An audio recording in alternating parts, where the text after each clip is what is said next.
Bonjour à tous, l'été arrive, il commence à faire très très chaud et un de mes indispensables c'est mon éventail. Je l'emmène partout. Cependant, mon deuxième indispensable de l'été c'est les jupes et les robes.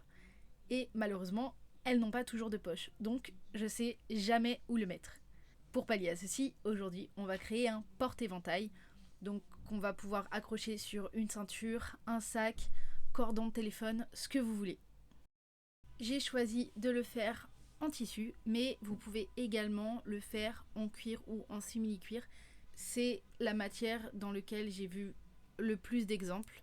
Vous pouvez donc bien évidemment choisir ces matières et suivre ce tuto, même si il y a quelques détails qui diffèrent et je vous expliquerai tout à la fin.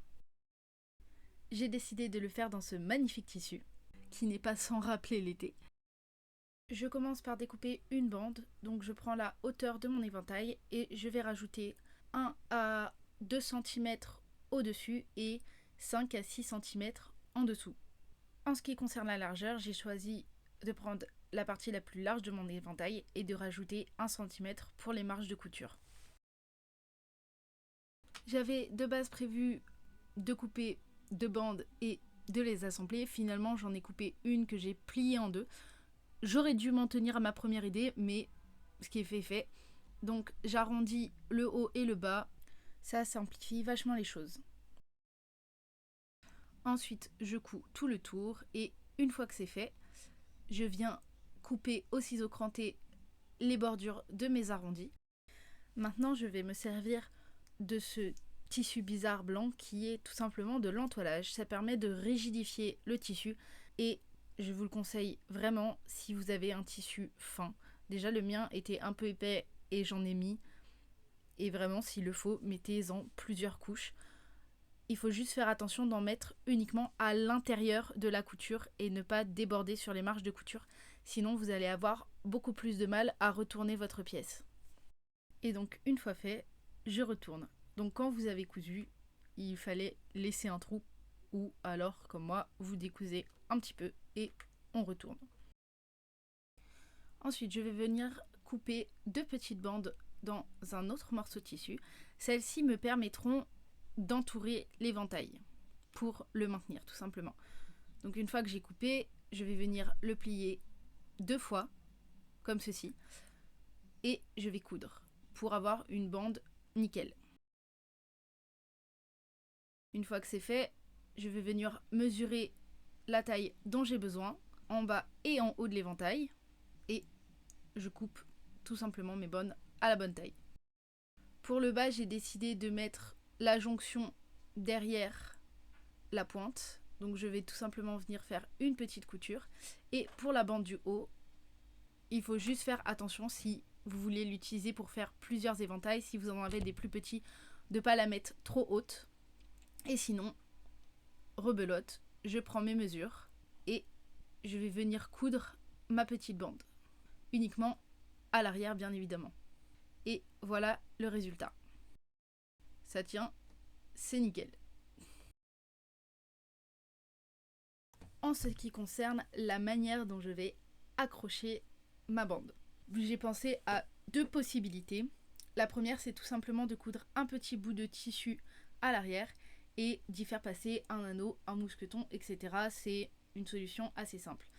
La deuxième, c'est de venir créer un anneau en tissu que je vais venir fermer avec des boutons. Vous pouvez également utiliser des scratchs et je vais l'attacher au corps du porte-éventail grâce à un rivet vissable pour que cela puisse tourner librement et s'adapter au support. J'ai découpé ma bande. Le plus important, c'est qu'elle soit assez large pour vos boutons, vos scratchs, etc. Pour la longueur, j'ai pris une des ceintures que je porte habituellement et je l'ai fait de cette taille plus 1 cm de chaque côté pour rajouter les boutons. Si vous avez des plus grandes ceintures, il vous suffira de créer une petite extension. Je vais venir faire des traits au milieu et sur les côtés pour avoir le centre et la marge de couture. Je vais venir mettre entre les traits des boutons pression qu'on pose avec une pince.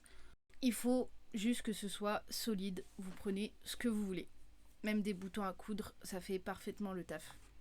Pour la finition de la bande, je voulais éviter le surpli de tissu, donc j'ai utilisé la colle de chez Prime qui est fait exprès pour éviter l'effilochage des tissus.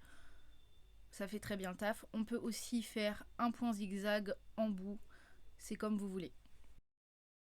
Je vais venir poser 2 parties femelles en bas et une partie mâle en haut.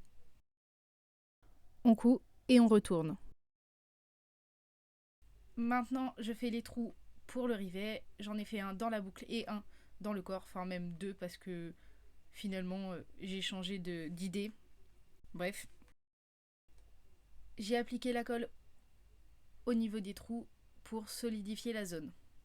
Si vous pouvez, je vous conseille de mettre des œillets. Malheureusement, mes plus petits étaient trop petits pour que le rivet passe dedans et les plus grands que j'ai sont trop grands, donc j'en ai pas mis.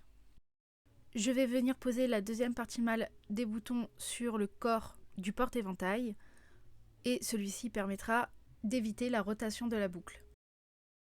Ensuite, je vais venir poser le rivet et maintenant c'est terminé. Donc, information supplémentaire.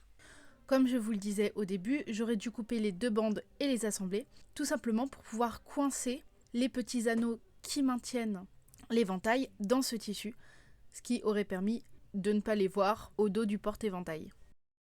Si vous choisissez du cuir ou du simili-cuir pour faire votre porte-éventail, au lieu de coudre, je vous conseille d'utiliser des rivets comme dans cet exemple, ça sera très efficace. J'espère que ce tuto vous aura plu et vous sera bien utile pour les fortes chaleurs. Et sur ce, je vous dis, soyez créatifs.